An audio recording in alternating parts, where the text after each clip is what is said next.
No, I can't. I don't. I can hear it. But... Standing up, Edwina. Well, put oil, Edwina. Mind you, I'm deaf anyway, so. Yes, Councillor Hannaford, I can confirm the live stream is now running. Thank you for that, and good afternoon, members. Welcome to the all-member briefing about Democratic Cornwall. This is the fourth in a series of public-facing all-member briefings, so welcome to anybody listening in live online, where we review the progress made in delivering the Council's priorities for Cornwall. So I'm Councillor Edwina Hannaford, I'm portfolio holder for climate change and neighbourhoods, and this session will report on progress in delivering our Democratic Cornwall priority. So for the benefit of those external viewers, the Council agreed the priorities for Cornwall at the start of the current administration back in June 2017, after a month after the last council elections, and we have remained focused on their delivery over the last 4 years. So as we count down to the next council elections in May, it feels appropriate to take a moment to reflect on how far we've come in delivering on the commitments we made to the people of Cornwall. This is why these briefings are public facing. So I would like to extend a warm welcome to our viewers from outside of the council who may be watching today.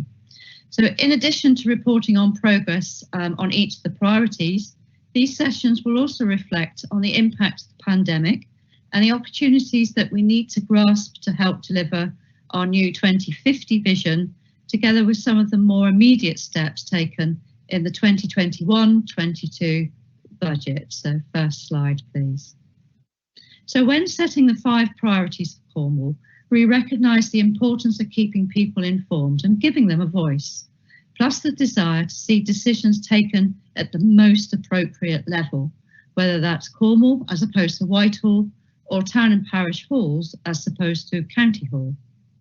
That came through loud and clear in the 27 resident survey, when only 17% of residents agreed the council enabled them to influence decisions in their local area. In that same survey, only 34% of residents agreed the council was campaigning and standing up for Cornwall. So we have listened to the public. We have agreed the 5 priorities under the Democratic Cornwall theme, and they are: communicate better with our communities, lobby for fairer funding for Cornwall, seek fairer devolution from Whitehall to Cornwall, make Cornwall Brexit ready, and strengthen local democracy, local decision making, and local delivery service. The next slide. We also agreed a number of measures that would define our success, namely the number of libraries run locally and other community facilities, including public realm assets that are back under local control. The percentage of residents who agree the council is campaigning and standing up for Cornwall, and the percentage of residents who say we've got everything right first time with regard to their most recent contact with the council. Throughout the course of the last 4 years, the council has remained steadfastly focused on delivering those priorities and measures. Despite dealing with arguably the most challenging set of circumstances faced in the history of local government, certainty in Cornwall Council's lifetime, we have enjoyed a high degree of success. Next slide, please.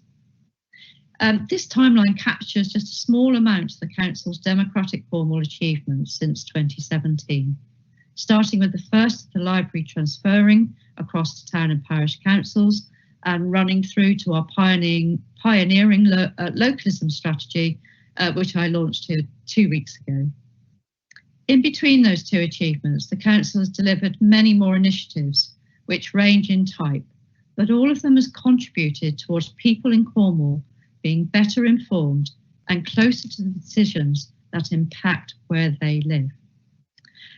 Unfortunately, Councillor German can't be here today, and he was going to jointly present this. So my speaker notes say Julian and I, but unfortunately he's not being able to hear today.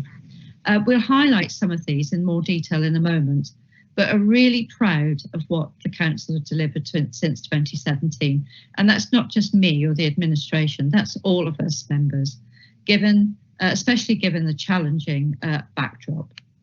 Before I go any further, I really do need to pay credit to Council's officers and our partners who made all this possible, particularly the local councils and voluntary groups that have stepped forward to ensure that local public services, such as libraries, continue to be provided across Cornwall. Next slide, please. One of those public amenities to transfer from Cornwall Council is the iconic Jubilee Pool in Penryn, which has continued to go from strength to strength following a £3 million restoration in 1516. As portfolio holder for climate change, I'm delighted that the Community Benefits Society, who operate the pool, managed to acquire further £1.8 million to create the first geothermal Lido in the UK. Nearly £540,000 of funding came from the public share offer, resulting in an organisation truly owned by the community, with a staggering 1,400 shareholders, of which 970 of those are local people. It's a real fantastic expression of localism. Further evidence the council enabling local people to have a greater say in how their local area develops can be seen through our approach and supporting of neighbourhood planning. Over 50% of Cornwall's towns and parishes are at various stages of delivering neighbourhood plans, and the council playing a key role, including running the local referendums. But at least 7 hopefully will take place on the 6th of May, including St Clement, Ludgvan, Falmouth, St Enador, St Clear, St Endellion, and in my division, Llanteglos by Foy. The council has also been strengthening local service delivery with the introduction of a state-of-the-art mobile library and information vehicles. I had the great pleasure of spending a day actually on the vehicle, and I would commend members to ask to go out on that one when it's appropriate. For those residents who can't get to their local library, these vehicles are a lifeline in providing access to books and computers, as well as advice and guidance on a range of important issues such as consumer and debt advice. At a strategic level, the uncertainty over the impact of Brexit on Cornwall have prompted the council to develop our bold New Frontiers prospectus, which united the Cornwall and the Isles of Scilly Leadership Board in calling on government to match our ambitious plans with the resources and powers necessary to make them a reality and create a local economy that works for everyone. Finally, given what I've just mentioned, I want to go back to one of those success measures that I referenced earlier. So I said in 2017, only 34% of residents agreed the council was campaigning and standing up for Cornwall. So we fast forward 3 years, and the resident survey, which was subject to the all-member briefing last week, which was conducted at the end of last year, that figure has increased to 52%. That's an impressive 18% improvement. Next slide, please. We wanted to highlight 4 specific achievements that link directly back to the original aims and success measures. So I'm going to focus on our pioneering approach to localism in Cornwall, the successful library transformation programme, progress on devolution to Cornwall, and improving in communications and engagement. Next slide. So as I said, a fortnight ago, the council launched the new localism vision and strategy, which sets out how we will go even further in empowering and working with our passionate communities across Cornwall to achieve our shared vision for the future. I emphasise even further as the strategy builds on what we've already achieved over the past years in pursuing our localism agenda, which has been a priority for Cornwall Council since day one and a real game changer over the last year. It's clear that the power of localism has been at the bedrock of Cornwall's response to the coronavirus so far. Just as thousands of daily acts of community kindness have helped people through the lockdown, I'm confident that the spirit of Gwilym Warbath, together we can, will aid Cornwall's recovery and renewal from the pandemic. The principles of localism and devolution are also enablers to climate change in our communities, We absolutely need to ensure that the public's appetite for change, as shown in our survey, translates into collective community action to help Cornwall decarbonise and decentralise. Next slide, please. We have much to be proud of over the past few years, as we have incrementally empowered more and given more communities and move to more communities and move closer to our localism aim of creating self-sufficient and resilient communities. So a few stats. We've already transferred 100 assets back under the control of local communities. We've allocated a 1 million budget per annum to fund local highway schemes chosen by the community networks. We have supported hundreds of parish and town councils in the development of neighbourhood plans and place shaping toolkits to identify their priorities and how they will be delivered. We have also enabled more communities to take on enforcement powers to tackle problems in their local areas, such as inconsiderate parking and dog fouling. Crucially, we are also supporting significant community action, with local groups taking initiative to achieve positive change. Next slide, please. So I wanted to highlight the Library Transformation Programme, and this is really close to my heart, and it links directly to one of our success measures, namely the number of libraries run locally and other community facilities, including public realm assets, back under local control. The transformation programme started life in 2015, when the council was faced with arguably the most difficult budget challenge of the last decade. Difficult decisions needed to be taken, and the library service was tasked with delivering annualised savings of circa £2 million. The challenge was not unique, though. All local authorities with library services have had the same financial dilemma, but our response was unique, and we turned the challenge into an opportunity by pioneering a unique localism-based approach with a vision that joined up local libraries that offer enhanced services for local communities. Next slide. Fast forward 6 years, and I'm delighted to say that the vision has become a reality. Our new approach has enabled the delivery of our statutory Cornwall-wide library service by transferring the day-to-day running of 24 libraries to local councils and community groups. The transformation programme, it's not been easy. Certainly wasn't for Lou, my own division, but it's required a huge amount of blood, sweat and tears at times, but unquestionably worth it when you look at the recent figures. Opening hours have increased. I have to say this is not during lockdown or the pandemic, by 38% as local councils respond to their local demands, their local need. We've seen a massive increase in the popularity of e-resources, which is as a result of the pandemic, with a tripling in the numbers from just over 215,000 in 2017 to just over 650 in 2019, and it's all free. Customer satisfaction levels have also increased from 96.7% in 2018 to 98.8% last year. I want to know who that 1.2% of people are that aren't satisfied.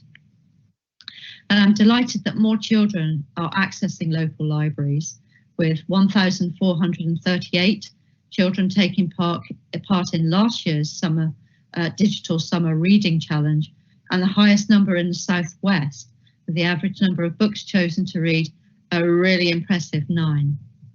Next slide, please. I think this quote typifies how local councils have responded over the past 6 years. And the quote is, as the town mayor of Falmouth outlines, they listened to their residents and worked in partnership with Cornwall Council to not only protect the library service, but also enhance that offer for the local community. It's really been a success story. And I don't want to take the credit for that. I think we need to give the credit to all those involved over the past 6 years. I've had it before, but I think Councillor Pollard started off on this journey. in helping to make our vision of creating a modern, vibrant and sustainable library service to become a reality. I know Councillor Brown was also involved in that previously. Next slide, please. So one of the reasons for establishing Cornwall Council back in 2009 was to create a single and stronger voice to engage with government and successfully negotiate and deliver devolved responsibilities. Our major breakthrough came in 2015 when the historic Cornwall devolution deal was agreed back in David Cameron's days. And to this day, it remains unique in being the only rural and non-mayoral deal. So since 2015, we have focused on delivering the outcomes made possible by that devolution deal and demonstrating our competence to government to prove we are more than capable of taking on more powers and responsibilities.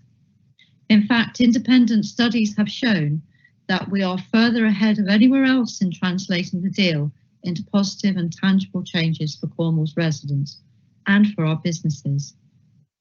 Our ambition for further devolution was affirmed in 2018 when we launched the New Frontiers Prospectus to gain greater autonomy, believing that decisions about Cornwall should be made in Cornwall. Despite the challenging and unprecedented backdrop of the change of Prime Minister, a general election, uncertainty over Brexit, and of course the global pandemic, we have continued to make incremental progress along our devolution journey. Next slide, please. This slide lists a number of the successes we've achieved since 2017. So we've retained our status as one of only 5 areas in the UK to retain 100% of business rates generated in the area, which translates to about £6 million of extra funding that is raised in Cornwall, but most importantly, stays in Cornwall. A major milestone was reached last April when the council launched Transport for Cornwall as the first rural integrated public transport system made possible by the devolution deal. The impact of the pandemic, of course, has hit public transport hard, but as passengers gradually return, we'll find a first-class offer. And I do believe that prior to the pandemic, we were the only region in the UK that was showing an increase, I think it was 5%, in the number of passengers using public transport. So we've got a long way to come back and surpass that. Thanks to devolution, we have also made progress across a number of energy efficiency projects and community energy schemes, with geothermal energy now being generated at United Downs and Jubilee Pool, as I highlighted earlier. Our Growth and Skills Hub goes from strength to strength and is helping over 3,000 businesses survive the impact of the pandemic with good advice. As a result of the pandemic, we accelerated the launch of the new People Hub to provide a single access point for residents who need help to secure and sustain employment, which has proved a lifeline for many. I've used that service and I found them incredibly knowledgeable and helpful, and I commend it to you as well. Next slide. So back in 2017, people told us they were not always well informed about council services or able to influence local decisions. That was evidenced by a very low resident satisfaction level, which I've already highlighted. At the start of this administration, we made a commitment to listen to people, to act in their best interest and give them a greater say in decisions. So I want to focus on the first of those commitments, listening to people. Next slide, please. We have taken a variety of innovative steps to improve our communication offer over the past 4 years, with significant progress being made in the production and the use of digital platforms and content, which have come into their own in the pandemic. So last year we launched the new Let's Talk Cornwall website to provide an interactive engagement platform for residents. Over 25,000 people visited the site to take part in the conversation about the Cornwall we want. And more recently, we've introduced Facebook Live events to provide the latest COVID-19 position and to take questions from the public through the pandemic. We have clearly provided clear and consistent messaging, which has been actually really well received. In fact, in our recent resident survey, 54% of residents said they were well informed by the council about the pandemic, which is 5% higher than the local government national figure, and that's the first for Cornwall. Our pandemic-focused resident survey last year revealed that 8 in 10 residents who sought information from the council found it to be very clear or fairly clear. Still more work to be done, of course. Next slide, please. This quote from the returning Local Government Association Peer Challenge team last January is testament to the turnaround that we've accomplished in our communications, which was kick-started in 2016 with the LGA Communications Peer Review and a set of recommendations that we have implemented over the past 5 years. I'm sure you agree that we've established a first-class communications team, which has more proved its value, especially over the last year. Next slide, please. We wanted to provide an example of how, through this priority, the Council has lived the values agreed in June 2017, namely, we listen, we are responsible, we act in the best interest of Cornwall. I know members, we all have that best interest of Cornwall in our hearts. The 2017 resident survey revealed that only 40% of Cornwall's population agreed that the council was keeping them well informed about our services and benefits. That was a woeful 18% before the LGA's national figure. Not good.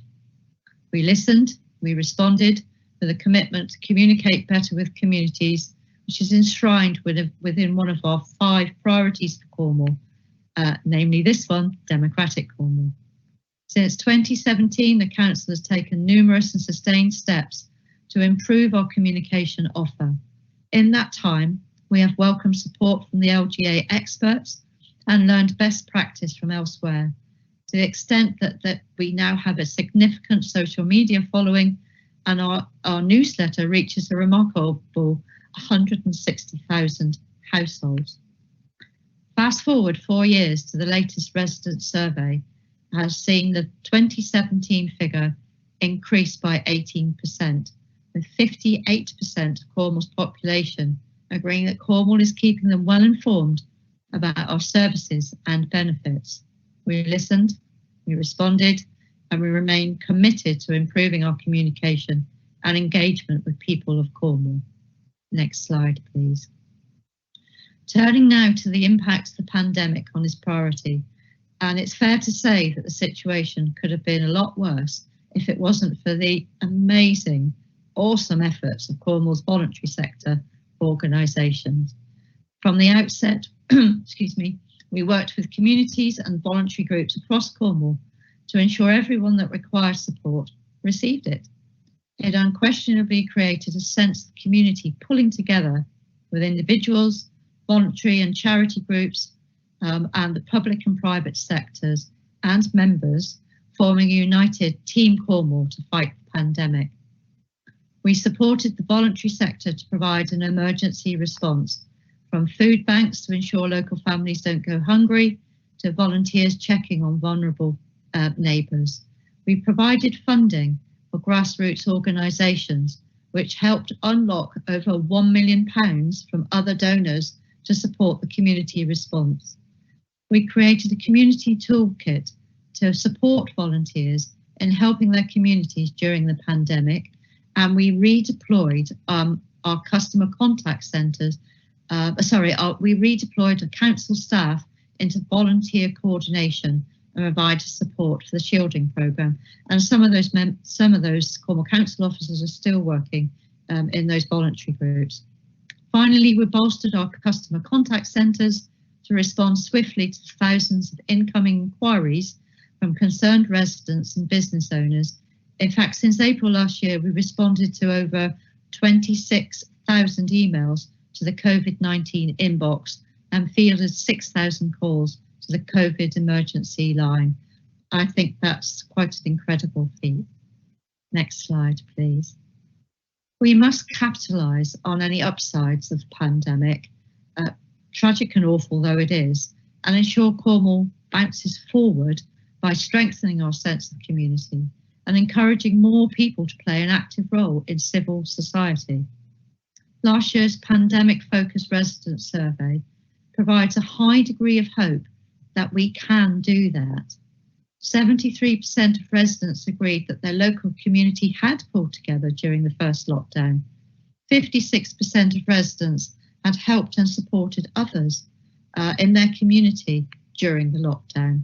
And 1 in 5 residents say they are likely to continue in the future. And 51% of residents thought that the pandemic had created a stronger sense of community in their local area.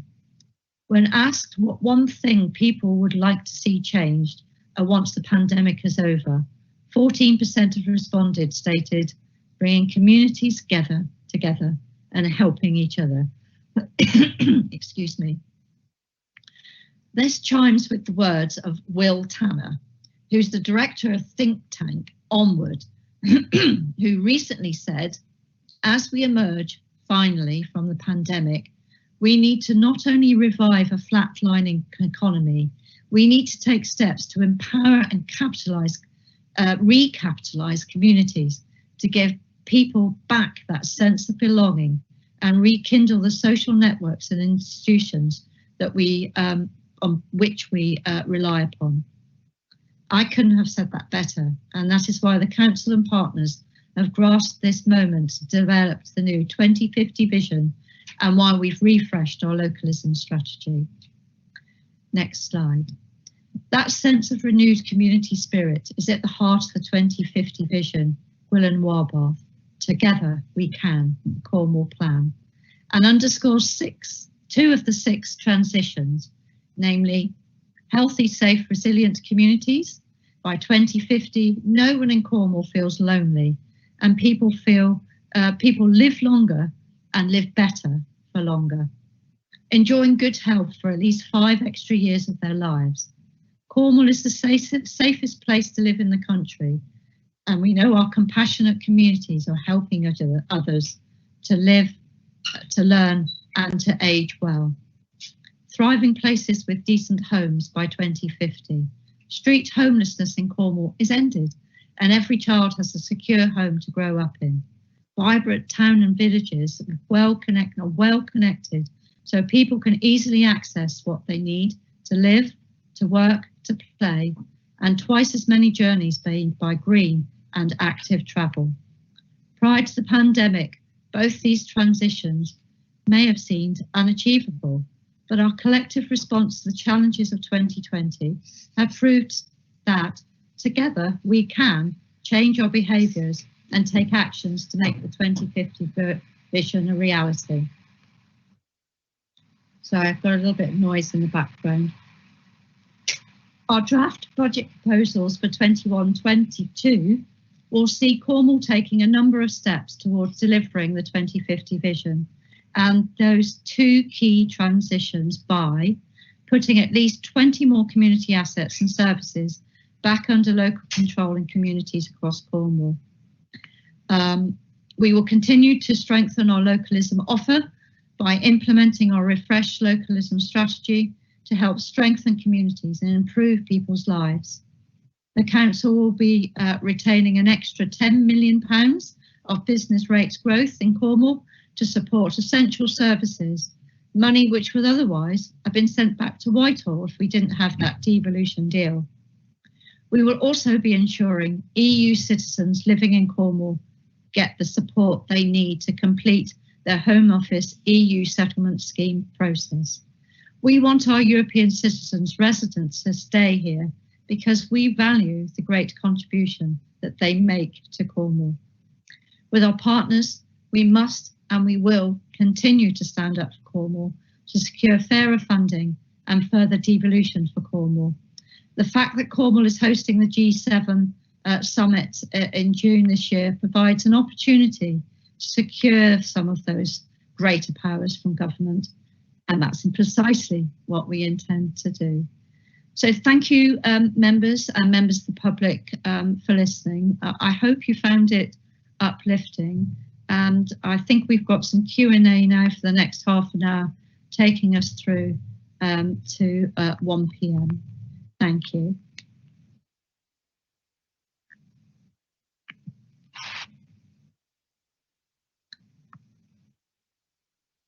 Okay, Councillor Thomas, did you want to make your observation? Do you want to say your observation, or should I read it? I'm quite happy for you to read it, Edwina. Okay, and I think that you've made an incredibly important point, and I think it was remiss of us in the presentation not to acknowledge this. The current Cornwall Council administration is a partnership between the Liberal Democrats and the Independent group. So when we're celebrating the council's successes, we do need to make sure that we make very, very clear that that was a joint effort. And I actually don't distinguish between the administration's successes. I think this is all our successes, members. You've all worked really hard to make this happen. But I take your point about the colour. I don't think the colour was intended to denote that it was purely Liberal Democrat. It's just a nice cheery colour that we've been using throughout. But I think you've raised an incredibly important point, and I thank you for doing so.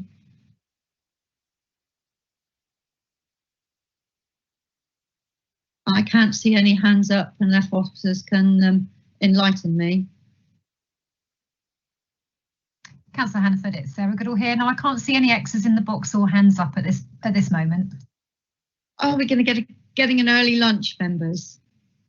Okay, I can see Councillor Jane Kirkham. Thank you. Councillor Kirkham. To ask a question about the payment services, but to be honest, I think I might take that offline and talk to the officer anyway, because I've been talking to her. So I'm afraid this is a non-question. I've reconsidered. a non-question question. But we've supported Falmouth because you very clearly have a strong sense that your community hub and your library are and getting people through that door so that you can help members of the community with other things that they may not have directly realised that they wanted. So yes, they didn't realise that they needed help, or that you could offer that help. So we were very pleased to review that decision on in your case, and I'm sure we will continue with the conversations about. Yeah, I think that's going on, and it's being extended a little. Thank you. We're an open door on that, Councillor Kirkham. I can. Councillor Harris. Yeah, thank you. I'm just looking at the resident survey, and it's slide 58 I'm looking at. The trend of resident agreement that the council is efficient and well run. I mean, that's still coming out, it might have gone up, but it's still coming out at something just over 40%. What I would be really interested in hearing, because on the resident survey, in a lot of places, you show an LGA average, in other words, local government association average, but there isn't a comparison there. And I would be really intrigued to know what, sorry, I'm not into my camera, I'm being rude. What the LGA figure across the country is for residents' agreement the council is efficient and well run, because I still think a figure of less than 50% leaves us a long way to go, but I would love to see how we compare nationally. Okay, I don't, excuse me, thank you very much for your question, Councillor Harris. I don't know the answer to that. I don't know whether officers might be able to dig that out, but we can certainly make sure that those comparators are shared with members after the event. Thank you. If I can just answer that question, Councillor Hannaford. So it's Matt Barson speaking. So we've included all the comparisons where they exist, Councillor Harris. So for that question, unfortunately, it's not a question that the LGA ask. But I can look around and see whether there are any other local authorities who do sort of similar surveys who actually ask that question, so we can perhaps compare with individual councils in the absence of having a national figure. It would be interesting. Thank you. Thank you, Matthew. I think that would be really helpful, because statistics can be misleading, and we do want to benchmark ourselves across the whole piece. And just thank you, Matthew, for highlighting the colour scheme. There's no big conspiracy, Councillor Thomas. We've just colour-coded the priorities. So Healthy Cornwall is blue, but we're not saying that perhaps the Conservatives are favoured in that. There is really no link between the two. Thank you. I can see, let me have a look. Go to my list.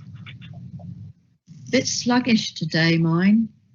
Would somebody like to tell me who they think is next? Mike McLenning. Okay, Councillor McLenning, thank you very much. Okay. Not trying to cause any upset at all, which I never do, Edwina. We never seem to get the breakdown of all these surveys, and that's not to be having a go in inverted commas. It's trying to find out the response. I know we can't have the actual addresses, but I'd like to know if, say, 20 come back from Foxhole or 30 from St Stephen's, so I can stir them up a bit to find out, you know, what they're doing.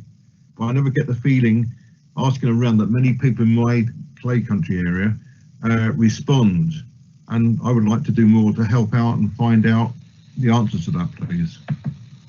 Thank you, Councillor McLenning, for that. I think I'd quite like to know as well.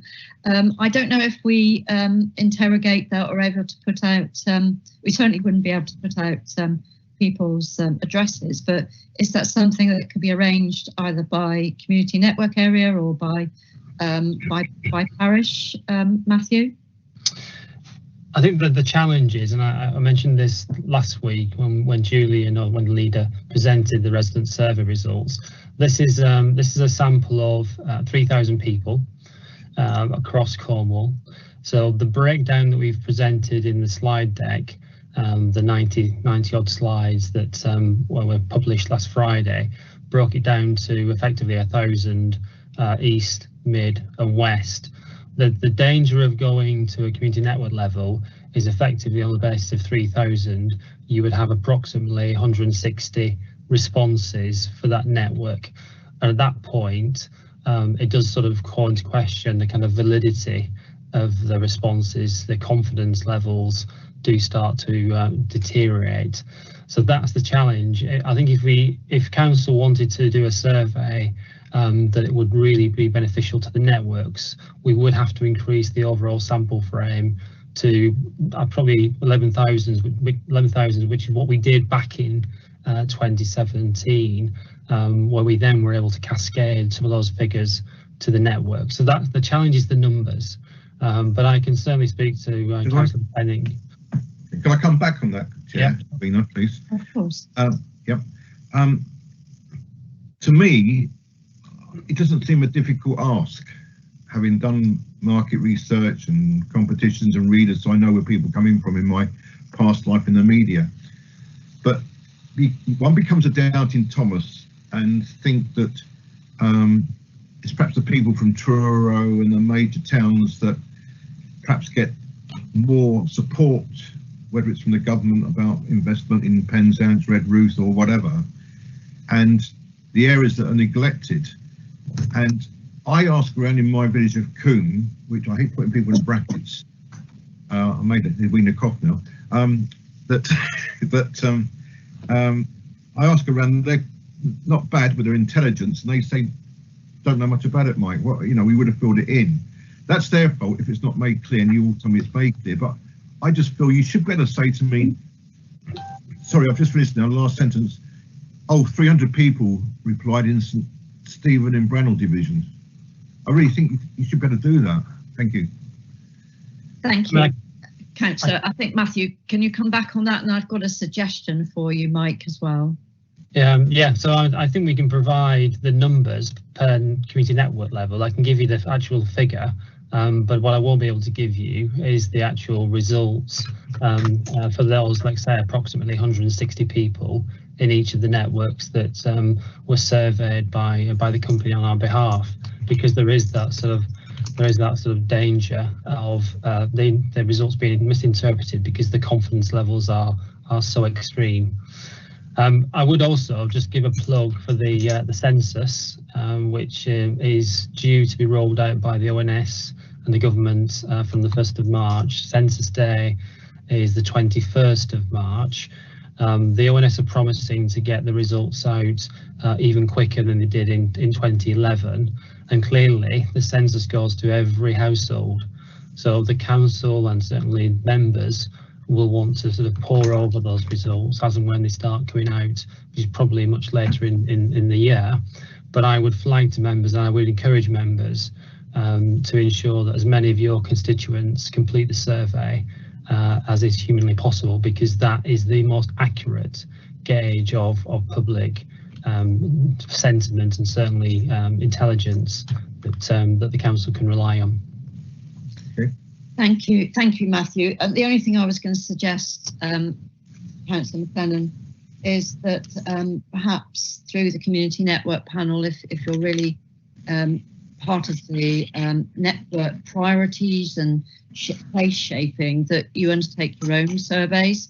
Certainly through the neighbourhood plan process, in Lou, we are all surveyed out. You know, I've lost count of how many surveys that we've done.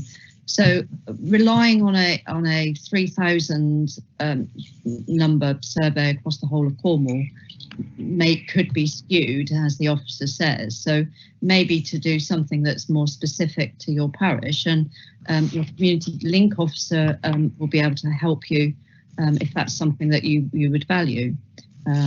Last sentence back to you, Irina. We've submitted, haven't we? You asked us to be the example, the catalyst of a report. I don't know if you've seen it yet, but it's been submitted. And Dick Cole, with respect, always works out our area of our population is higher together than more on some of the major towns. So I personally feel if I haven't got enough people replying, then I'm at fault, because 160 in a network area, with respect, is a cup of cold tea. London expression. So I'm a doubting Thomas, but I know what you're trying to do. Okay, thank you. Okay, I think we can work together with your community link officer to get some more data locally, if that will help shape your vision. And I have to commend the Clay network area for their approach when I came to see you. Gosh, that must be 2 years ago. Thank you.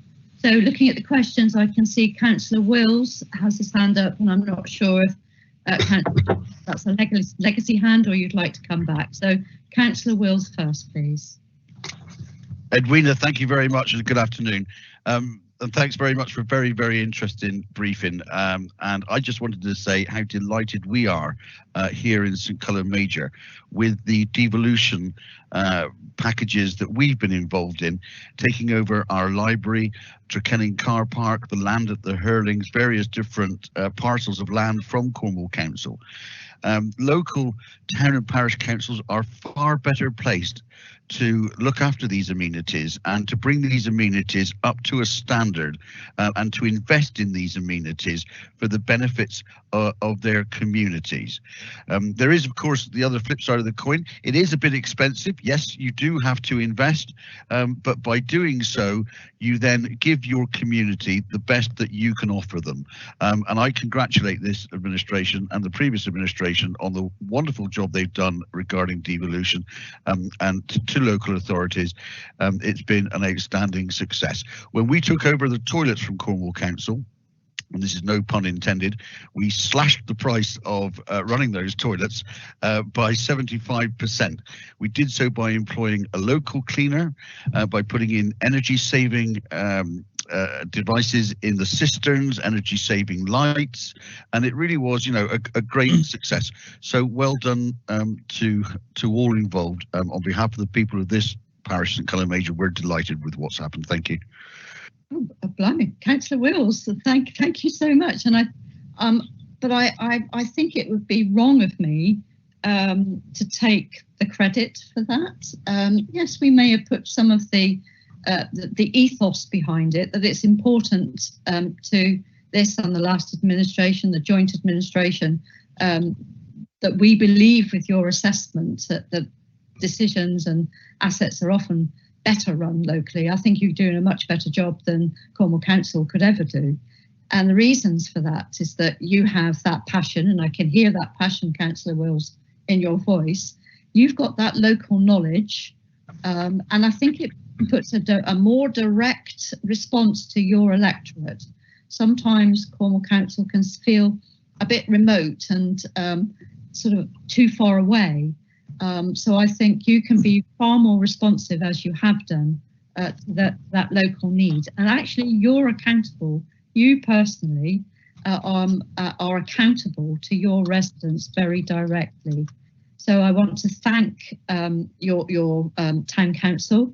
I think you're doing a cracking job, and the feedback that we're getting, and the positive feedback, is because of your hard work and not necessarily of ours. But it's a partnership, and I think the partnership forum that we've established between the 24 devolved libraries and the town and parish councils and community groups is a space and a place where we can foster that partnership and work together as a co-production. Absolutely, Edwina. And also, can I just thank our community link officer, past and present as well, because both of them did an outstanding job in guiding us through this process, from the start, taking over the toilets, to taking over the libraries, to taking over those 7 different parcels of land here in St Cullum. And you know, if it wasn't for our previous community link officer and our present one guiding us through that, you know, they deserve some credit as well for their hard work in that. Thank you. We'll pass that on to officers. Thank you very much. So I've got Mike Thomas, please. Hi, Edwina. Thank you very much for your presentation, and I would fully concur in that wonderful used term with Councillor Paul Wills. Helston's similar sort of situation. I can't speak fully for all the town council, but certainly I, as also the town councillor, very pleased with the devolution that's gone on. Sometimes a little bit slower than perhaps it could have been, but you know, we got there in the end. Do we have any evidence, or is there any cases where there's been a shared devolution where something couldn't be fully devolved because it was perhaps too complicated or too difficult to fully devolve? But are there examples where there's been a sort of shared responsibility, where the local authority or group have taken responsibility? I mean, in terms of a local authority, a town council, parish council, have taken responsibility for perhaps the day-to-day, week-to-week, year-to-year running of a site. But in terms of a general insurance sort of issue, the council has actually wrapped its arms around it and said, well, if anything really, really went bad, then we would be happy to, or not happy, but we would recognise our legal responsibilities. But we are saving money by having you manage it on a day-to-day basis.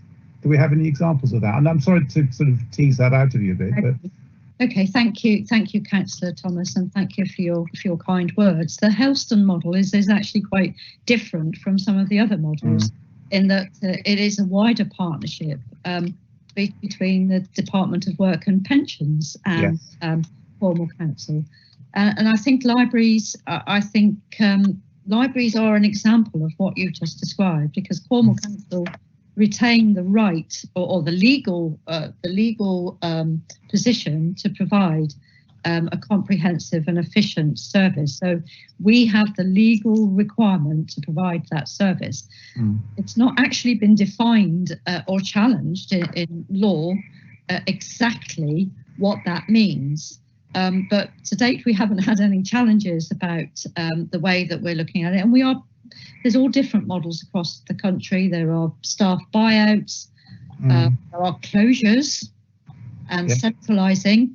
That wouldn't work for Cornwall at all. I'm trying to think of another. So we would not want a library to fail, because partnership would be there to iron out those issues before they got to a failure. The devolvee has signed a contract to deliver the day-to-day services, but we're not about we haven't done it, tough luck. We're it's about solving the problems together. So we would make sure that whatever the issue was, and we haven't really had any serious issues to date, that we will find a way in spirit of partnership to make that happen. I'm trying to think of other examples. I can only think of one in my own hometown where there was a putting green and a bowling club that was managed by Cornwall Council. It was leased to the town council, who then leased it to the bowling club. So it's a sort of tripartite agreement, and that was I think that was 4 years ago. We've helped them along the way. I was thinking perhaps of something as tedious, if you like, as a retaining wall could become something that might stop something from going ahead. Do you have any sort of thoughts on that at all? Whether there is a capacity there for a wraparound, but not a day-to-day? Okay, well, if you've got something specific in mind, then we can talk about that offline. But at the point of devolution, when we're negotiating the deal, we obviously have to make sure that it works for the partner, it works for Cornwall Council, and we're just going through a devolution package in lieu, and yet there's a car park involved, so there's loss of income, but we're balancing that. So there's a negotiation period, but there's also we've set aside as an administration a large, more than £1 million, I think it was £3 million, devolution pot to grease the wheels, to make sure that we put things back to be at least safe and legal and compliant before we devolve. So I don't think there's any hard and fast rules about what that would fund. It's just at the point of devolution, it's part of that negotiation with the parties to make sure that we're getting the best for both. If you've got a specific issue, please come back to me and I'll look into it for you. I wasn't wanting to be parochial, but I mean, I was thinking in more of a holistic sense, whether there was a particular view that there could be a partial devolution. Does it have to go all the way, or can there be some sort of local arrangement that benefits both parties? That's what I was thinking. Personally, I don't think that, for me, that wouldn't be a problem. And an example of is where some towns have added some fees onto their car parking charges. So they've not devolved at the car park. They don't have, some do have day-to-day running, but some don't. But that the party keeps the difference. It's a levy. And we've established that quite some time ago, that is an option to look at. So I think we need to be creative. We need to have a bit of innovation. We need to have honest conversations about what will work for everybody. So I don't think there's any hard and fast rules about that, Councillor Thomas. So come and talk to us. Thank you very much. Lovely. Thank you. Cheers. Thank you very much. Councillor Ian Thomas, is that a legacy hand, or do you want to come back? No, I want to just say something, if nothing. Interestingly, we've just had Mike McLennan as AKA Doubting Thomas, and then followed by Mike Thomas and Ian Thomas. Must be a hat trick, I think. Just going back to my cryptic comment in the sidebar. It wasn't meant as a criticism or a challenge. It was meant more as a helpful observation. And, you know, with all due respect, a slightly different shade and a splash of black. One might have imagined it was a Cornish background and not any other. So just that's an observation. I think it's absolutely right that the council celebrates its past successes and, you know, blows its own trumpet, and also states its aspirations for the future.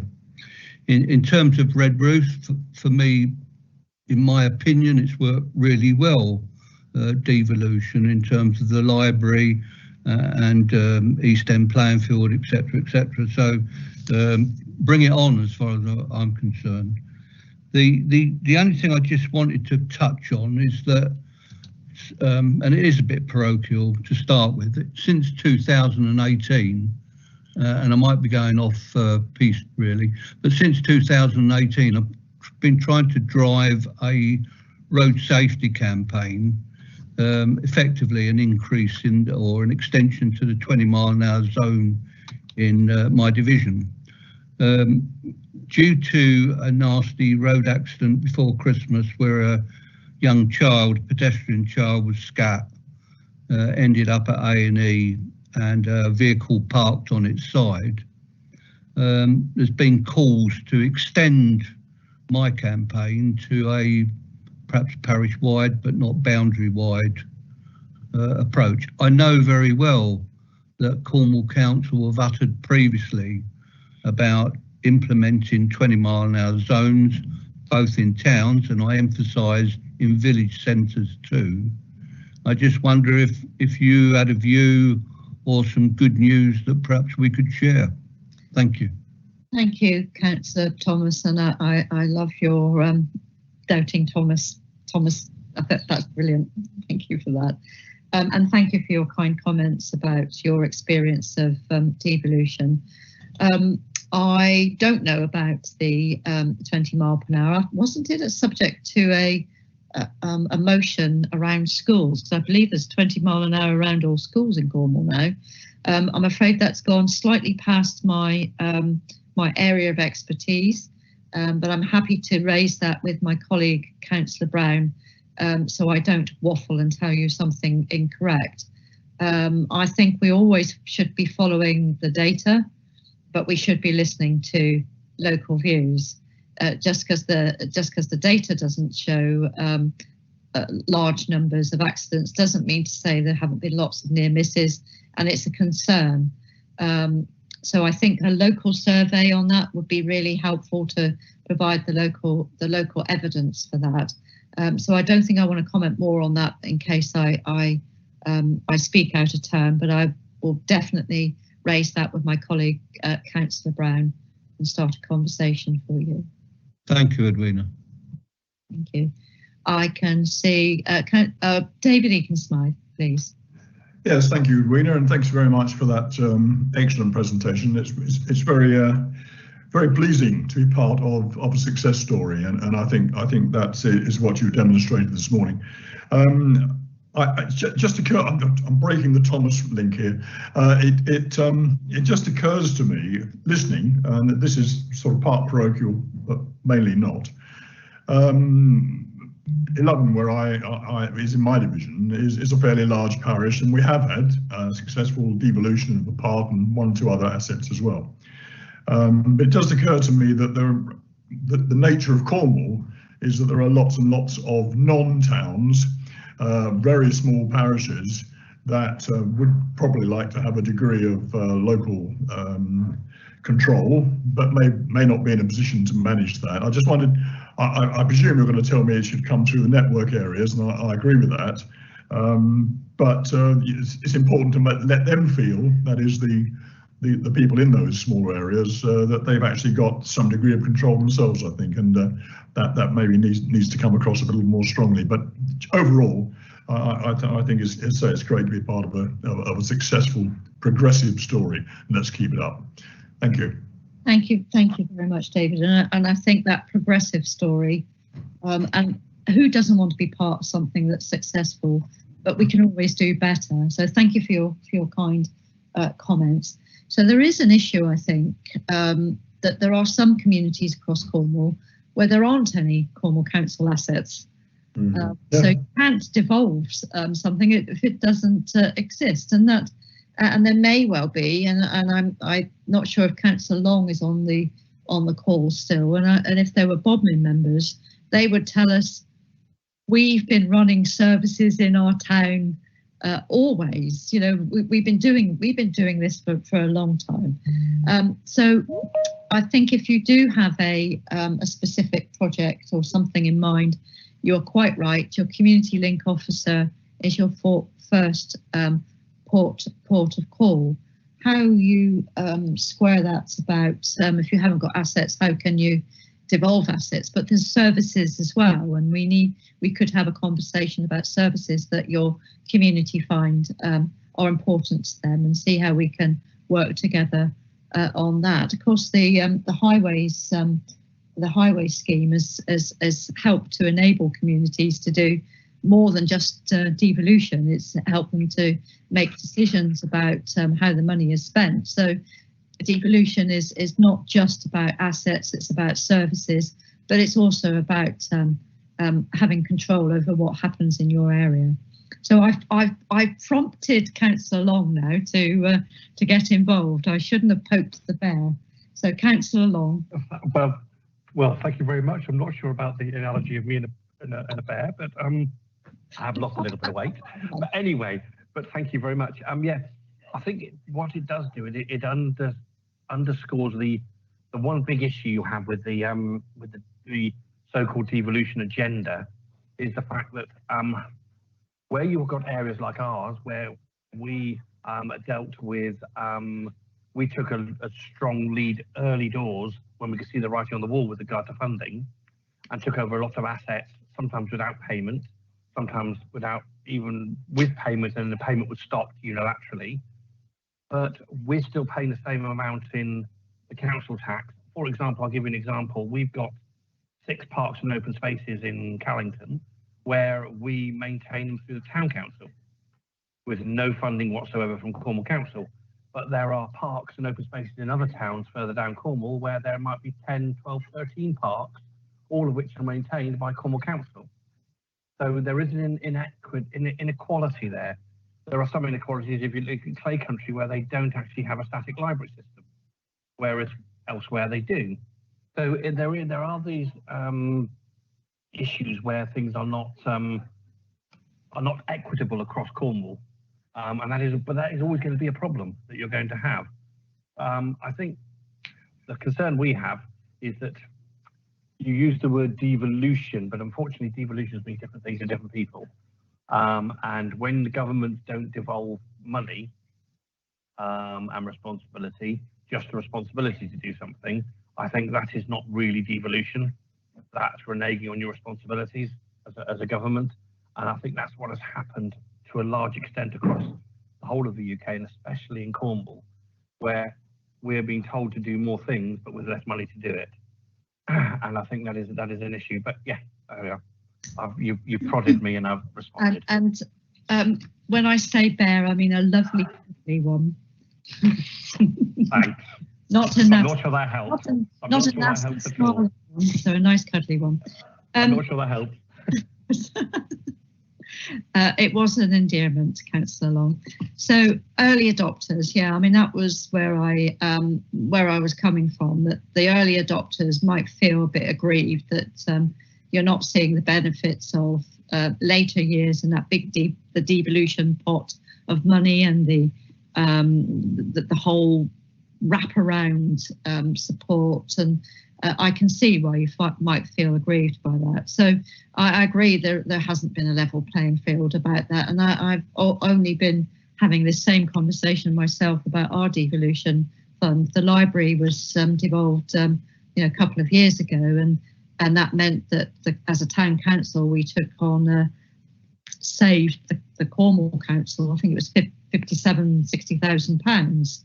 But when we're coming to our latest devolution pot, that seems to have gone a bit astray and not been mentioned as part of this current one. So I think we need to be alive to that on the Cornwall Council side, that we need to look holistically at what the ambition in the past of the community has been. What have you taken on? And we need to look at it in the round. So I'm going to be having that battle myself in the coming months. I think you're also, that double devolution piece is something that the leader, Councillor German, is very much, would have a lot to say about that. And I completely agree with you. It seems that we're being asked to do more for less all the time. And we're passing that on to town and parish councils. The only difference is, I think, with the devolution from Cornwall Council is that you do have a choice. You do consult with I know Camborne and other communities, they consulted, as we did in Lou, about the library. We asked our community, do you value this asset and this service? We know it may cost local taxpayers a little bit more, but are you still prepared to do that? And the answer I know in certainly in Camborne and certainly in Lou was yes, we do value it, and we want to keep that provision, and we are prepared to pay local taxation for that. I think you've also touched a little bit about double taxation, and I really don't want to get to that conversation today. It is real, and but I think it's all down to local choices and local priorities. But my ethos all the way through is this: that there should not be any demarcation really in serving our communities. As a Cornwall councillor, I want the best for my community. As the current deputy mayor, I want the best for my community as well. They're intertwined. So we need to find a way through that to make sure that we get the best that we can for our residents, because we both want to serve our residents. But thank you for that. I'm glad you raised that because it's important. I did see Mary May's hand up, but it seems to have gone down. Oh no, it's up. Yeah, Mary May, you're next, please. Thank you. Yes, thank you, Edwina. I'll try and be quick because I know it's gone 1 o'clock. But you mentioned, or Mike Thomas actually mentioned, the job centre in Helston. And whilst Penryn was offered the job centre in Penryn, if it would make a choice with either taking over the library or going in the job centre, at that time, I think it was possibly 5-6 years ago, by Adam Birchall, we were offered it. I felt that we would, as a council, rattle around in the job centre. It was far too big for us, so we declined that offer.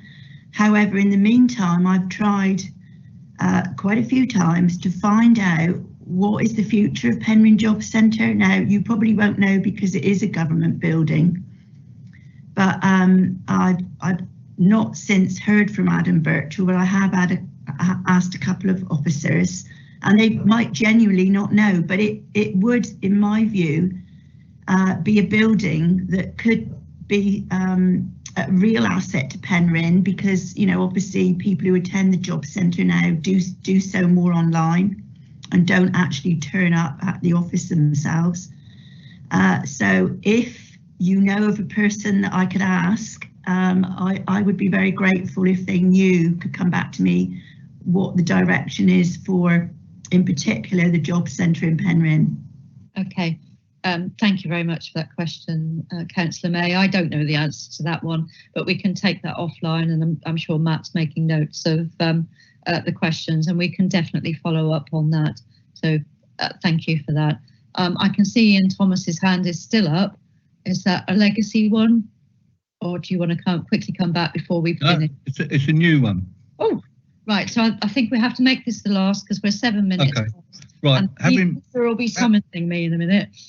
Having been so positive previously, I'm going to be a slightly negative. Oh, I wish I hadn't taken your call now. Slightly controversial, and it does surround devolution, and I'm probably going to upset a few of our parish neighbours.